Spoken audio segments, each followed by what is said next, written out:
Redditors, what started off as a small lie but then snowballed into this is my life now. I was a new graduate student freshly arrived in the US and very poor, and I couldn't afford a laptop.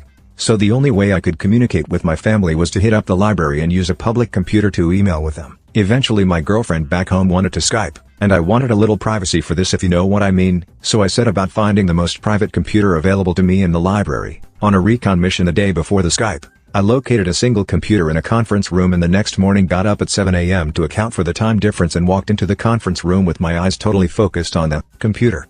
I'd actually walked most of the way in before I realized there was a group of people around the conference table having a ridiculously early morning meeting. The guy at the head of the table, apparently thinking I'd showed up for the meeting and that I was heading towards him, handed me a paper that said agenda and said he was so glad a graduate student had shown up, then launched into the most incomprehensible talk about electrodes and chemistry. Meanwhile I know my girlfriend is sitting halfway around the world thinking we're going to fun time Skype and I'm blowing her off and I'm feeling desperate.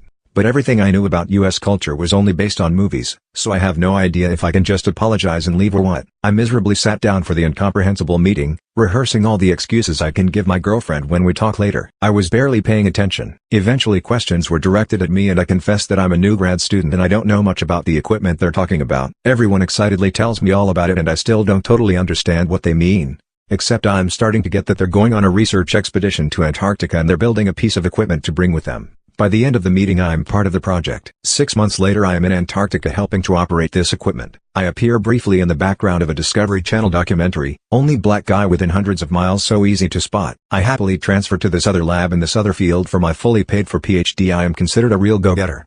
Mainly based on my arrival at an early morning meeting no one else wanted to attend. New major, new field, new life because I was too awkward to admit I had just been in the room to fun time Skype with my girlfriend.